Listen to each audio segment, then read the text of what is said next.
दोस्तों, आपको या आपके परिवार के किसी सदस्य को शरीर के किसी हिस्से में गठान महसूस होती या किसी जांच में जैसे सोनोग्राफी, सीटी स्कैन, एमआरआई में शरीर के किसी हिस्से में ब्रेस्ट, लंग, एब्डोमेन, पेल्विस या लिम्फ ग्लैंड्स में गठान बताई है और डॉक्टर ने आपको एडवाइस किया है बायोप्सी। सो ये एक कॉमन सी चीज़ है और ऐसे में आप पास कई सवाल आते हैं कि ये बायोप्सी क्या होती है, क्यों होती है, किस तरह से होगी, बायोप्सी से पहले क्या चीज़ों की ज़रूरत लगेगी, बायोप्सी के बाद कैसा रहेगा, आप क्या वापस घर जा पाएंगे, काम पर वापस कब जा पाएंगे। इस तरह के बहुत सारे सवाल आपके रहेंगे। तो मैं हूं doctor Kamlesh Talesara, vascular and interventional radiologist. आज हम इन्हीं सारे सवालों के जवाब देंगे। तो बायोप्सी क्या होती है? बायोप्सी में हम उस गठान में से सुई के द्वारा छोटा सा सैंपल लेते हैं। वो वहां से लिक्विड फॉर्म में सेल्स को एब्जॉर्ब करना हो सकता है या फिर वहां से टुकड़ा लेना जो पैथोलॉजी या माइक्रोबायोलॉजिकल जांचों के लिए जाता है और जिससे हमें पता लगता है कि गठान होने का कारण क्या है, क्या बीमारी है। अगला सवाल होता है दोस्तों, बायोप्सी क्यों करते हैं, इससे क्या हासिल होने वाला है। बायोप्सी का मेन मकसद है ये समझना कि वो ट्यूमर या गठान क्या नेचर है, उसका क्या इलाज रहेगा। ज्यादातर शरीर में होने वाली गठाने या ट्यूमर्स के बारे में हम बात करें तो ज्यादातर केसेस में कारण या तो कैंसर होता है या किसी तरह का इन्फेक्शन। बायोप्सी इनको आपस में डिफ्रेंशिएट करने में हमें मदद करती है कि इसका क्या नेचर है और अगर ये इन्फेक्शन है तो किस तरह का इन्फेक्शन है, अगर कैंसर है तो किस तरह का कैंसर है। और आज के समय में ज्यादातर केसेस में इस टिश्यू से हम इवन ये पता कर सकते हैं कि इन्फेक्शन के लिए क्या दवाइयां कारगर रहेंगी और कैंसर के केस में इसमें क्या दवाइयां कारगर होंगी और क्या दवाइयां कारगर नहीं होंगी।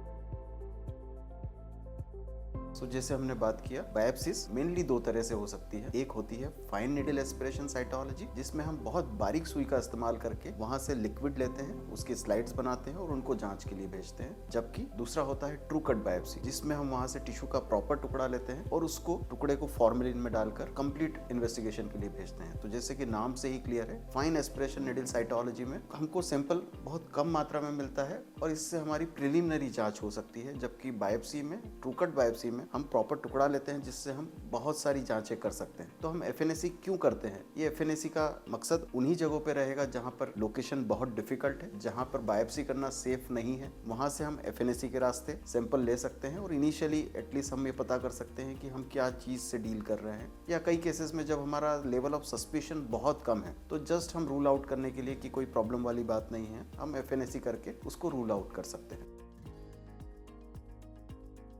दोस्तों, क्या बायोप्सी के लिए हमें किसी प्रिपरेशंस की जरूरत होती है? तो यस, बहुत बेसिक प्रिपरेशंस हैं। हम कुछ ब्लड इन्वेस्टिगेशंस करते हैं जो हमें ये बताते हैं कि खून पतला तो नहीं है, खून में ब्लीडिंग टेंडेंसी तो नहीं है। कुछ चीजें हम ये देखते हैं कि पहले से कुछ खून पतला करने की दवाइयां तो नहीं चल रही है जिनको बंद करने की जरूरत है। पेशेंट ने इमीडिएटली कुछ हेवी मील्स तो नहीं लिए हैं जिससे कि उनको वॉमिटिंग वगैरह होने की संभावना तो नहीं है। ये बेसिक प्रिपरेशंस के बाद हम बायोप्सी के लिए आगे बढ़ सकते हैं। अब ये इस पर डिपेंड करता है कि हमें बायोप्सी कहाँ से लेना है। बायोप्सी शरीर के किसी भी हिस्से से हो सकती है। वो नेक रीजन हो सकता है, थायराइड हो सकता है, साइड एरियाज हो सकते हैं, ब्रेस्ट हो सकता है, chest, abdomen, pelvis, groin area.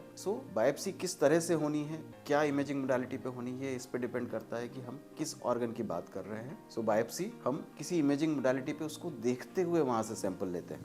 ज्यादातर केसेस में अगर सोनोग्राफी पे वो ट्यूमर विजिबल है तो sonography is the preferred modality, क्योंकि वो रियल टाइम मोडालिटी है, आसानी से अवेलेबल है। तो हम सोनोग्राफी पे देखते हुए, अल्ट्रासाउंड पे देखते हुए वहां से निडल को लेकर जाते हैं और ट्यूमर के अंदर से अपनी विजन के अंदर सैंपल लेते हैं, जिससे कि सैंपल एक्यूरेसी बढ़ जाती है एंड प्रोसीजर सेफ्टी बढ़ जाती है, जिससे कि किसी अनचाहे हिस्से में, ब्लड वेसल्स में किसी तरह का डैमेज न हो। यही चीजें जब अगर गहराई में होती है जहाँ पे अल्ट्रासाउंड से उसकी विजिबिलिटी नहीं है, ज्यादातर केसेस में जैसे कि लंग्स में या बोन्स के अंदर, उन केसेस में हमको, क्योंकि अल्ट्रासाउंड पे चीजें नहीं दिखाई दे रही हैं, तो हमको सीटी स्कैन का गाइडेंस लेना होता है और सीटी स्कैन पर प्लान करके वहाँ सीटी स्कैन पर देखते हुए हम निडल को वहाँ लेकर जाते हैं और वहां से टुकड़ा लेकर आते हैं, जिसे हम सीटी गाइडेड बायोप्सी कहते हैं। और यही चीज जब हम अल्ट्रासाउंड पे करते हैं तो इसे हम यूएसजी गाइडेड बायोप्सी कहते हैं। अगर हम प्रोसीजर के बारे में बात करें तो शुरुआती स्टेज में हम आपसे कंसेंट लेते हैं, प्रोसीजर आपको एक्सप्लेन करते हैं एंड पेशेंट को टेबल पर लेने के बाद पेशेंट को स्ट्राइल वे में